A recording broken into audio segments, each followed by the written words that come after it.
हाय दोस्तों।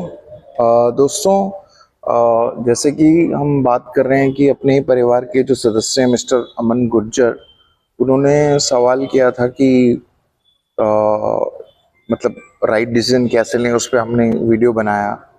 Right decision के बाद हमने उनसे कुछ डिस्कस किया। फिर उन्होंने का क्वेश्चन था कि सर, उन्होंने हमसे क्वेश्चन किया कि सर, इंडिया में जिस तरह से करप्शन, रेप और ये सब बहुत सारी चीज़ें होती हैं, तो क्या आप उससे व्यतीत नहीं होते या उससे आप परेशान नहीं होते? हालांकि उन्होंने एनजीओ भी ज्वाइन किया है भोपाल में। उन्होंने बताया, अमन गुर्जर जो 21 साल के इंजीनियरिंग के स्टूडेंट हैं, उन्होंने सफाई से रिलेटेड भोपाल में एक एनजीओ ज्वाइन कर लिया है। बहुत अच्छी बात है अमन, आपने जो है एनजीओ को ज्वाइन किया, और आई होप आप साथ साथ अपनी पढ़ाई भी कर रहे हैं। बट आपका जो क्वेश्चन है कि सर, आप मुझे बताइए कि जिस तरह से जो माहौल चल रहा है, क्या आप उससे परेशान नहीं होते या आपका क्या रिएक्शंस होता है? वो आपने डिस्कस करना चाहा हमसे, तो हम शेयर करेंगे कि ज़रूर अमन, हमें भी बहुत परेशानी होती है, हमें बहुत तकलीफ होती है जिस तरह की घटनाएं हो रही हैं और जिस तरह का माहौल बन जाता है। लेकिन फिर सवाल भी ये आता है कि हम उसके लिए क्या कर सकते हैं ठोस लेवल पे, मतलब रूट कॉज लेवल पे क्या कर सकते हैं?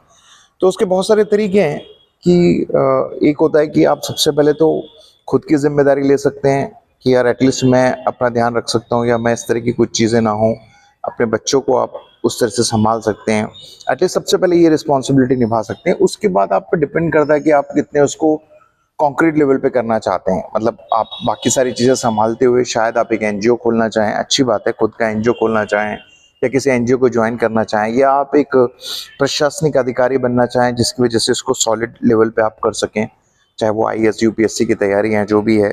और डिपेंड करता है कि आपका विजन क्या है, आप किस तरह से मदद करना चाहते हैं, और ज़रूर करनी चाहिए, तभी बदलाव आएंगे। वो बहुत अच्छा डायलॉग है ना उसका, रंग दे बसंती का, कि कोई भी देश परफेक्ट नहीं होता, उसे परफेक्ट बनाना पड़ता है। तो एफर्ट तो करने पड़ेंगे, बट सवाल ये आता है कि हर इंसान की एक लिमिटेशंस है। हर इंसान की एक जितने लिमिटेशंस है, वो कितने एफर्ट्स कर सकता है, उसमें उसको करना ज़रूर चाहिए। बट बाकी चीज़ें भी संभालना ज़रूरी है। ऐसा नहीं है कि हम अनबैलेंस ना हो जाएं। सिर्फ आप बाकी चीज़ें रह रही हैं, जैसे पढ़ाई है या जिम्मेदारियां हैं, वो आप अधूरी रह गई हैं और अब बाकी देश की सेवा में लग गए हैं। तो वैसा भी नहीं होना चाहिए, और सिर्फ एक तरफा नहीं होना चाहिए। तो ये है मेरा सोचना, या हमारा सोचना ये।